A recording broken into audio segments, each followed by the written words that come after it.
multi-dimensional beings, earth angels, star seeds incarnated down here into this 3D physical plane. Welcome back, or hello if you're new, to another channel reading and message for you beautiful souls. This channel reading and message is branching off from the trunk and pathway of energy of how you guys are extremely connected to, of course, your spirit guide team, but you have a lot of animal spirit guides. You have a lot of animal spirit guides, insects, animal totems, who are, like we said in the last reading, always around you. They're in your aura, they follow you around. And not only that, it's not just them separate to the self following you around and guiding. They hold specific pockets of energy from, or for you, from certain past lives. They hold certain aspects of consciousness of yourself, and they hold the keys of remembrance and gifts and skills in different areas. Different animals work with you to help you harness different skills and abilities in this reality, whether that be physical skills, talents and gifts, things like that, or abilities or practices, or whether this be internal processes and things like that. You have a lot of, or you guys are someone who's on your spiritual path. You go through many different spiritual teachings, lessons and segments and classes almost throughout your incarnation and journey. And I guess, to put it this way, certain cycles of spiritual learning are taught by different guides, and sometimes they're taught by different guides who are actually spirit animal guides of yours, because it's almost as if like each animal has their own energies, has their own symbolism, their own energies that can be harnessed and used into our own life. So they come to teach you, right? You're being taught through the source. You know what just came to mind? So interesting. Of Avatar, the Last Airbender, the Earthbender, I think it was Toph, who learned earthbending from the moles. So it's kind of like coming through in that essence. It's like you learn from the source, you learn from the root, from the energies where they're kind of held and the embodiment of. So there's certain spirit guide animals that are the embodiment of certain energies that you're in the process of learning to harness and master. And there's one coming through in this reading for you specifically, that was wanting to weave into this message for you guys. I forgot I actually have this deck. Until I was halfway through channeling this, they were putting this picture in my mind of a specific card, and I was like, no way, this deck is perfect for this reading. So we're going to pull a few cards at the end to clarify maybe some other spirit animal guides who are working on your team currently, because yeah, this deck is this animal tarot deck, and it has loads of different animal in. Just got eagle spirit then. But specifically, let's get into the message so we can get through the specific cards that were coming out for you guys. There was a beetle and a lizard or a gecko spirit coming through, but the reading, what this is surrounded around, is spiders. You could have been seeing spider synchronicities. You could be someone who saves insects or spiders when they're in your home. You get them out safely. You know, don't be too hard on ourselves if you don't, but you know, 99% of you watching this are very empathic and have an intuitive, deep knowing about your connection to animals on your spirit team, subconsciously anyway. So you've always maybe had a deep empathic connection with animals, or can really empathically connect with animals, or you feel really connected to certain types of animals or species, things like this. So the one that's coming through, like we say, was spiders. Spider synchronicities could have been showing up, but this is interesting because the spider was coming through, of course, with all of that energy of creativity. It was coming through with like intuition, receptivity, and time, like time spiders weaving. But this actually goes really deep, you guys, into the astral and the quantum at this spider energy, right? How you have been learning and harnessing the energies from the spider spirits in this way of receptivity, right? Because this is almost like, this was the card that they were showing to come through, by the way. It's spider, it says sacred spinner, and it's number 10. It is the wheel card, the wheel of fortune, which is so interesting. The other interesting thing is that there's actually a cat in the background watching this spider, and it's so funny because a lot of you watching, you have cat spirit protectors who watch over you, so they could be coming through in this reading as well. They've been showing up a lot recently, very heightened, so could be symbolic, specifically this type of cat, or a lot of you connected to Egyptian roots or ancient past lives where you've had cat spirit guide protectors throughout your incarnations, as they work with you in the astral as well. I'll link down the other videos connected to that energy, but here we're focusing on this spider. So spiders weave webs together. What you're learning from the spider spirit, creativity for some of you, they're helping you master and weave together some type of creative pursuit or passion or purpose. For a lot of you, this is about your receptivity and your intuition. Now, a spider can feel the vibrations, okay? It can feel the vibrations of their webs. This is all about how you are very receptive to feeling vibrations of energies, whether that's in the physical or the astral. There is something about the web being symbolism of the space-time fabric or the structures of the air around you, right? Being this web, and it's like you're sat in the middle of this web, and when something happens in the astral or the collective or around you and who you're connected to, it sends these ripples and you feel them in your web. So this is about receptivity, picking up vibrations and feeling energy astrally and physically, more subtle energy layers of vibration, like we were saying, in the space-time fabric and in the energy around you with the frequencies, because this is actually a mandala that this spider is spinning. So it's very, very symbolic of the astral planes, you being on these kind of seats of sacred geometry within your mind or in the astral plane, and feeling the vibrations that ripple through the collective. Like we said in other readings, you guys pick up on collective energy. You are connected to everything, because the other thing that was coming through was that you guys, the spider web being almost like the web of collective consciousness, because if we look at it as in like the World Wide Web, right, this place where everyone can connect through one kind of source spot, that's what the quantum is like as well. It's like the World Wide Web but inside of our minds. So you are extremely receptive to the World Wide Web inside your mind of the astral and collective consciousness, and you pick up very easily and feel the ripples of frequency and vibrations that are going through that web that you are sat on.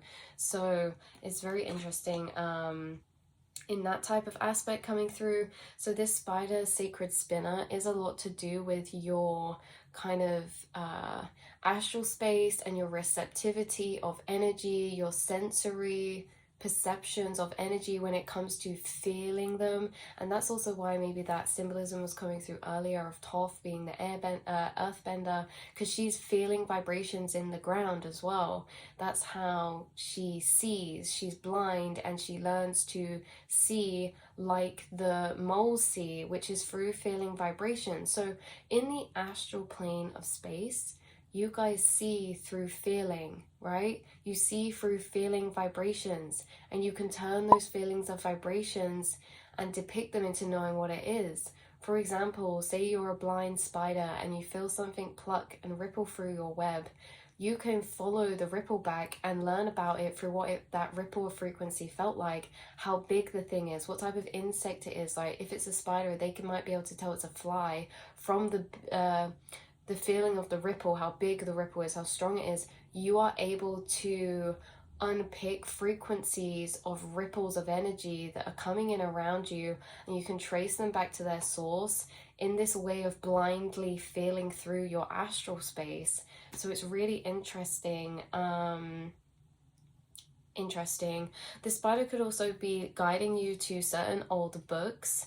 This was a bit off or a bit random maybe, or maybe not random, but there was this energy of old books, writing or scrolls coming through. And I was actually hearing the book of Esther, I don't know how to say it.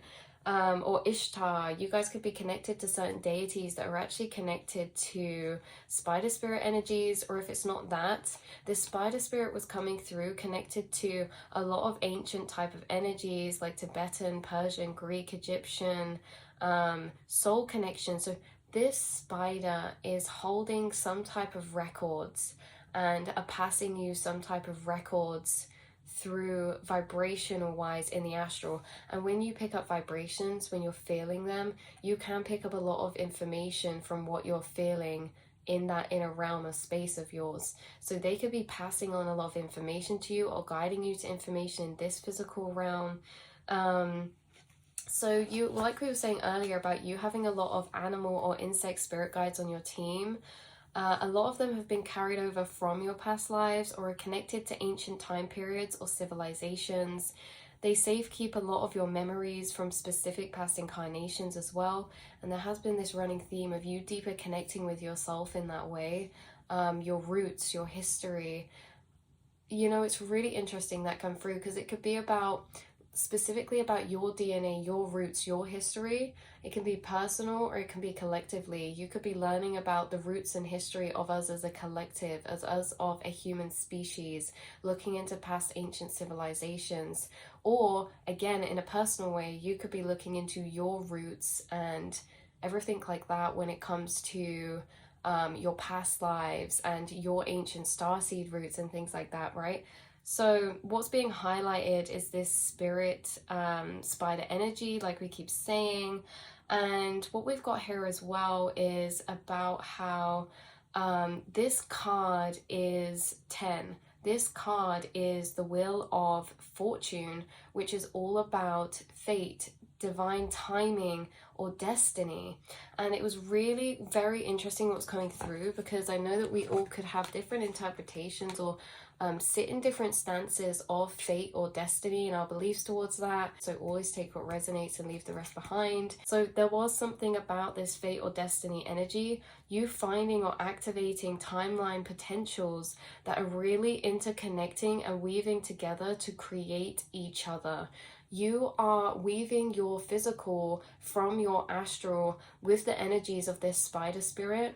You are weaving together timeline potentials, or this spider spirit is weaving together timeline potentials for you in the astral that all seem to interconnect with each other in a way to weave the bigger picture of your fate, right? And we look at this as strings in a tapestry. That's how they were bringing it through, is that all these different timeline potentials are strings in your tapestry, and that tapestry is made up through so many timeline potentials, and how it's creating this massive bigger picture of a tapestry. And that tapestry was coming through in a prophetic type of energy, how something's been prophesized in a tapestry that as you're living, you're weaving together and creating that for yourself.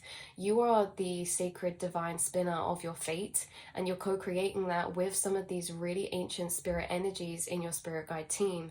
You are in co-creation with them when it comes to weaving your fate, which means you're either mentally picking up signals of being on the same page, aligned in the frequency of perspectives with them, or aligned with where they're trying to nudge or traject you towards. You are co-creating and flowing with them in this way, and you're also working with them in the astral sense in that way of timeline potentials, unlocking certain timeline potentials, uncovering certain ones, and following certain ones that you feel pulled or guided or drawn to. So yeah, you're energetically weaving together your physical reality in this way of sacred co-creation. This is also the interconnectivity of a web, like we said, like the World Wide Web, the connected collective, adding to the weaving of your tapestry of prophecy for yourself, but for the collective, right? On a bigger scale of zooming out, you're also weaving together the tapestry of the movements of evolution of humans through the stretch of time that you're in. You are a part of that tapestry of weaving for what the fate and the future looks like for the collective consciousness, us all joined here together as souls. And you've been constantly weaving in and out of that through the stretch of time in different incarnations, each bringing something different each time, but a continual trace of your soul's mission, of those inner inner spiritual journeys and inner alchemies of cycles that we are breaking, that we are alchemizing, that we're healing, that we're transmuting, that some of which are actually carried through from past lives. There's a note, some of you could actually be discovering or uncovering past lives through unpicking cycles that you're noticing in this life, right? How certain cycles can be connected to us in this life, but a lot of them are actually woven and carried over from past lives. So there's something connecting about your cycles or your spiritual cycles, karmic cycles. Yes, that's what it was. Spirit was like, yes, karmic. Okay, there's something intertwined between like karmic soul cycles carried over through past lives, where you're on this continual train of reweaving and alchemizing, or like continuing that journey of purpose in that sense. Because when I said, you guys, there's this energy of prophecy, I pulled a card out of the deck to clarify what this prophecy energy was about, and I pulled this card. Now this is the bull, animal spirit, keeper of sacred tradition. It's number 5, and it's the Hierophant card. So overall we got 2 cards, the Wheel of Fortune and the Hierophant. These are both very powerful major arcanas out of the like arcanas and the whole deck, whatever, you know what I mean. These are very powerful cards, and you seem to be being brought through from spirit as this symbolism of a keeper of sacred tradition, okay? And this seems to be prophesized for you through your incarnations by this fate type of energy.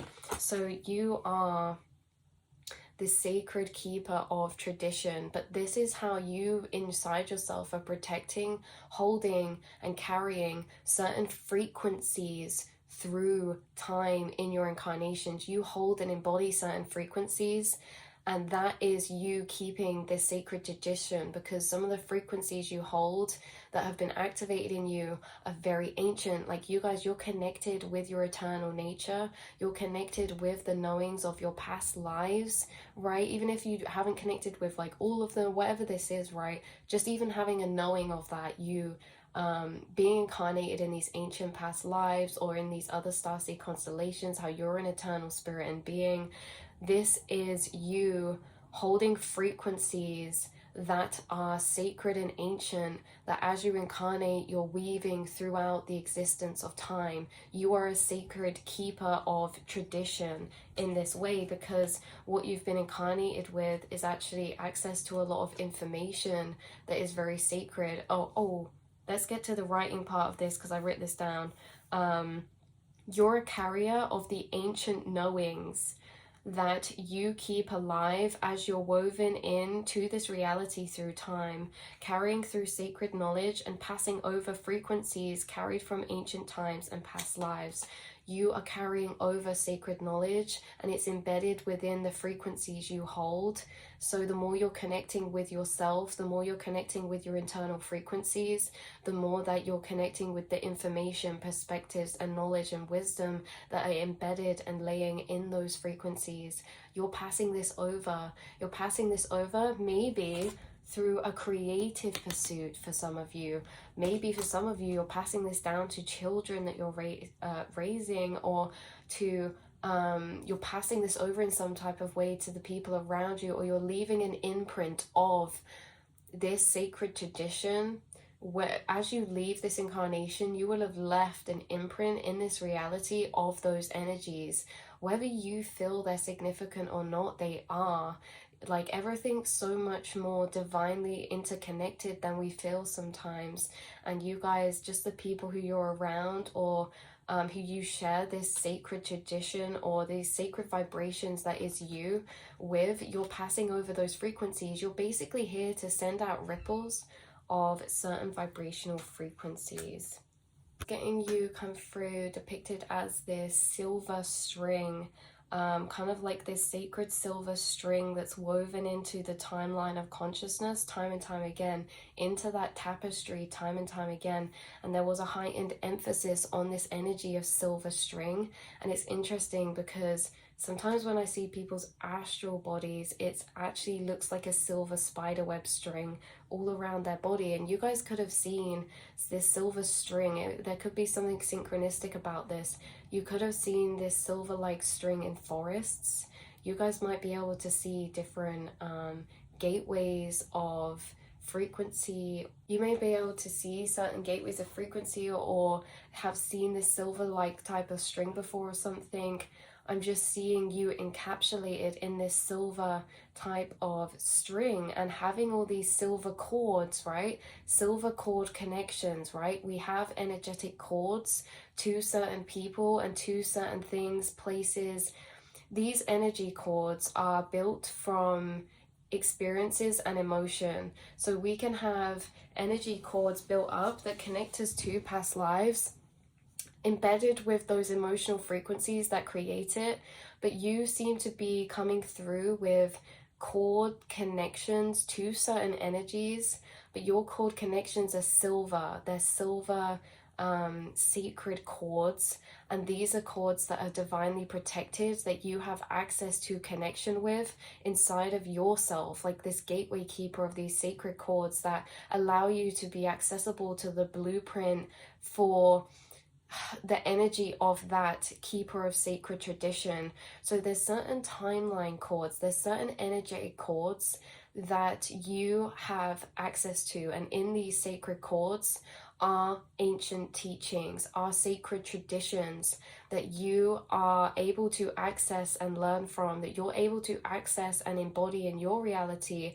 Maybe this is alchemy processes, information about internal alchemy, information about manifestation, information about whatever this may be. It's encompassed in this energy of ancient teachings. So you guys have access to sacred teachings in these energetic cords that you have been gifted to have access to, and not only that, they're divinely protected. That's why it was coming through as silver, because there's something about these cords being very much solidified and protected and very sacred. And that's also why I think we have this cat watching over the spider.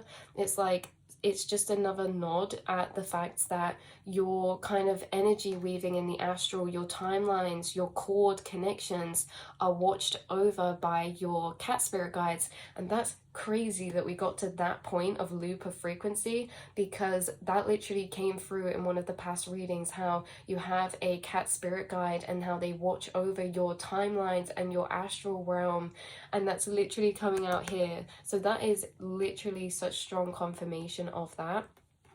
So that is what I have for you guys in this reading for you today. I know we could expand a lot more, but we could go on for years about this. You guys have such a plethora of energy that's all woven into this spider web, right? It consciously ever expanding, just like you, and you're discovering a lot. There's something about fatedness right now, though, or divine timing, especially spiritual alignment. A synchronicity has been orchestration. Divine orchestration has been a synchronicity, specifically that word, orchestration. So that feels like what's coming through, because when we talk about the Wheel of Fortune, this, again, I forgot to actually think about that the Wheel of Fortune is karmic cycles as well. It's fate, divine timing, karmic cycles. It's divine orchestration at its purest, finest point, right? Nothing can get more divinely orchestrated than when we pull the Wheel card. Mixed with the Hierophant is a spiritual teacher. So this is very fated, maybe some of you, to be this kind of embodiment of this leader or spiritual teacher, whether that's for those around you or you, it's something that is woven into a pursuit you do, a creative pursuit, or a work or a path or a purpose path that you go down. Either way, you guys hold these frequencies and carry out this role of the keeper of sacred tradition throughout yourself, maybe how you live life, your priorities, okay? Things that you prioritize or that you put emphasis on, importance on, are things that are sacred because the things that would have had importance even in ancient times, for example, connection to spirit, connection to source, higher power, to self, right, to nature. You're an embodiment of sacred tradition in this way, because that's something we're losing, is sacred tradition, which is the connectedness to source consciousness, which we connect with through those things like nature. So you're bringing that back. You're that piece of string woven in the collective who keeps sacred tradition in this way, who respects nature, who respects the divine, who respects the reality around you, the people around you, and you carry out this keeping of those energies. So let's pull a couple cards to see what other animal spirit guides want to come through for you, not expanding too much, more so just as confirmation. We have bear, guardian of fossils, and we have otter, three of shells. So this is the Three of Cups, and the Guardian of Fossils, I'm pretty sure, is the King of Pentacles. Yeah, King of Pentacles, Three of Cups. Interesting. Again, we're not going to expand so deep onto it. Before I get lost on the loops, bear spirit energy could be significant, reminding me of Hermit or Virgo or hibernation, things like that. And also, interestingly enough, the otters, who are very mischievous, and it's like bringing that through, that sense of connection, support, soul tribe, things like that. These are very much connected to you because you've been through both these energies of hibernation, isolation, finding your inner light, and connecting with bear spirit in those ways of when you've been through times of hermit mode or isolation, you're working with this bear spirit. And when you go through times of connecting with soul tribe, you're connecting with spirit animals of this cheeky, mischievous nature, letting your inner child or your silly side free, your light-hearted side free, very polarity of energies. But anyway, otters and bears. We have blue jay, Five of Swords, but blue jays are very significant, or any type of other bird you have on your spirit team. Again, we have the eagle underneath that. We have the cow. Somehow I knew the cow would come out in this reading. I just feel like that's really strong right now, and we are in Taurus season as well, so interesting. And we have the lion as well, ruler of the open heart. How beautiful is that one? Yeah, strength card this is. So lions, cows, cats, spiders, bulls, otters. This can also be shells and sea creatures, and then birds and blue jays, or magpies, crows, things like that. So I love you all so much, and I will speak to you all in the next reading, beautiful souls. Mwah.